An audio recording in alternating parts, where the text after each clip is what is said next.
Čaute kamaráti, nachádzame sa v bratislavskom Vertigu, ja som Milan, toto je môj dobrý kamarát Miloš. Ahojte. A dneska si povieme niečo o tom, ako bezpečne istiť kurzistov na top rope.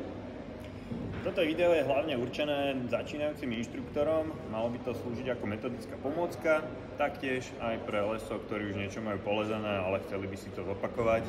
Samozrejme, toto video nie je náhradou inštruktorského kurzu vedeného profesionálu. Každý kurzista bude potrebovať sedák, lesky a svoje vlastné istítko a budeme využívať jednoduché dynamické lano, prípadne natiahnutý top rope. No, čo sa týka tých istítok, existuje ich rôzne množstvo, všelijaké poloautomaty a tak ďalej. My pri tomto top rope kurze sa budeme venovať klasickému kýbliku a HMS-ke. To je najväčší základ, ktorú každý kurzista musí zvládnuť. A voliteľné vybavenie máčo, ak sa niekomu potia ruky, v prípade helma, ak má niekto trošku strach, pomôže mu to. Takže prvé, čo by sme mali kurzistu naučiť, je správne si obliecť sedák.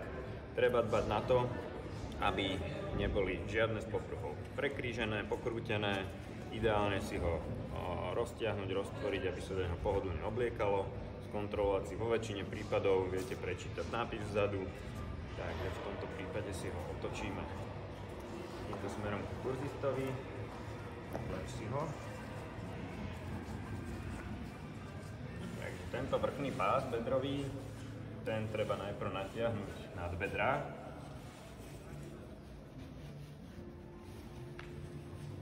Ten doťahujeme ako prvý.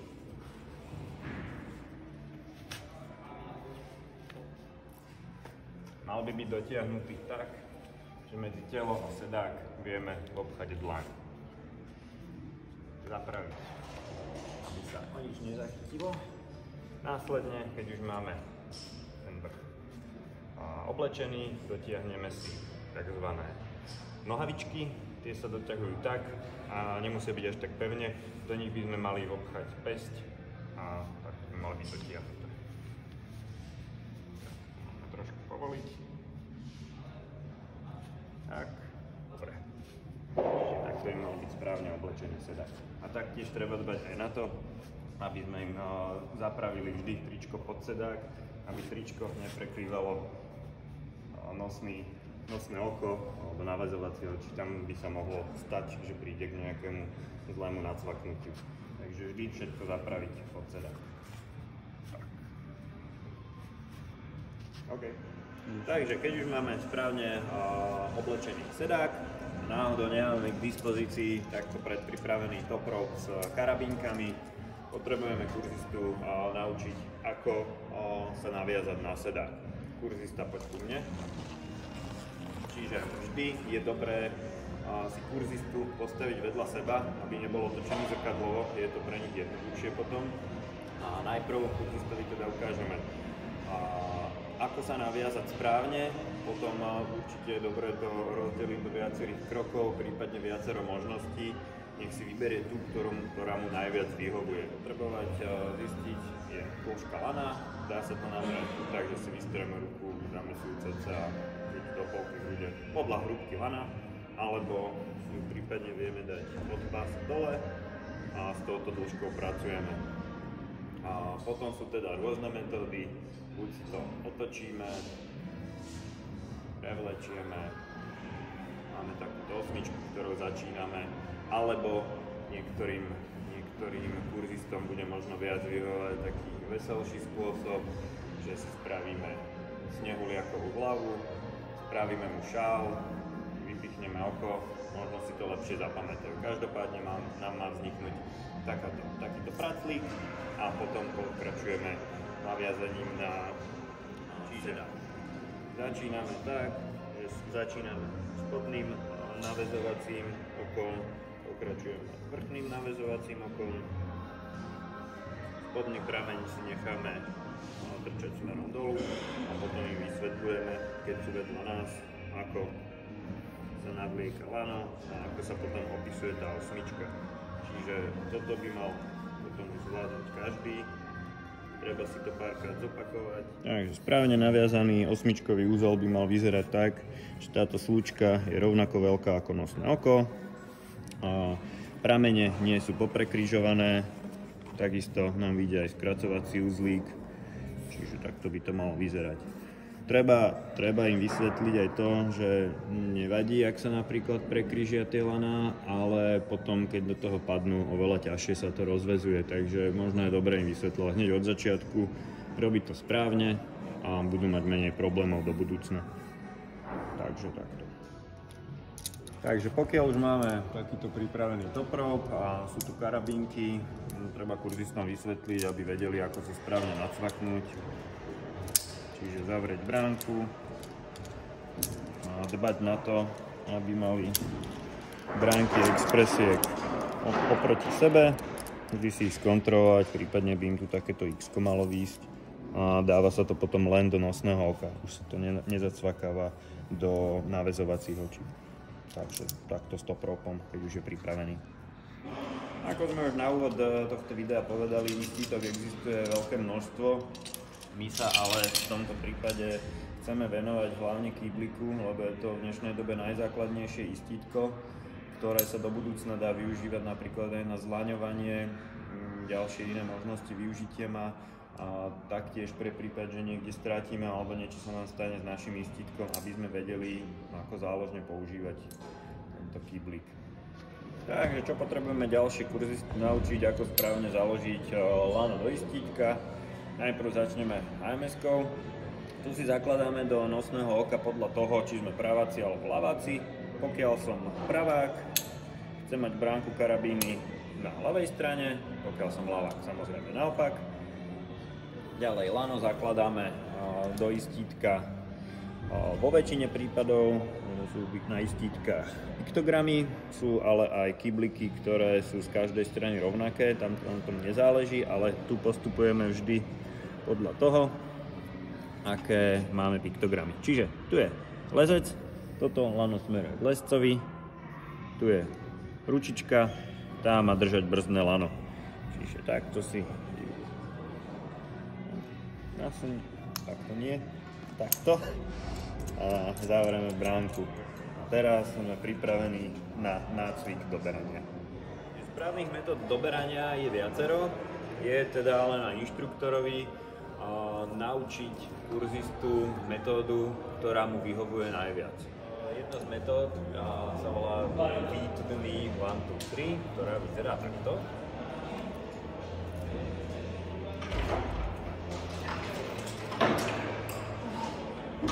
V tejto metóde si treba dávať pozor, alebo si to odsledovať pre vás ako inštruktorov, aby si kurzisti zbytočne nenaberali príliš veľa lana a potom sa im to zle prechytáva a taktiež pri prechytávaní, aby im ruka neskončila príliš blízko pri istítku, lebo v tom prípade nejakého lesca im to mohlo zožrať ruku a pustili by to. Na to dávať pozor. Tunelová metóda, ktorá vyzerá asi takto. Pričom si vlastne kurzista neprechytáva lano, len ho posúva po lane. Tam je opäť dôležité upozorniť, aby si nenaberal zbytočne veľa lana, bude sa mu ruka zle posúvať po lane. Za druhé potom tiež dávať pozor, ako má lano uchopené, aby v podstate ruka spravila vždy iba očko a stále sa toho lana dotýka. Taktiež existuje ešte jedna metóda, ktorá je vlastne kombináciou týchto dvoch predošlých, kde vlastne po dobratí lana sa prechytáva pod brzdnou rukou a lano sa tunelovým systémom posúva hore.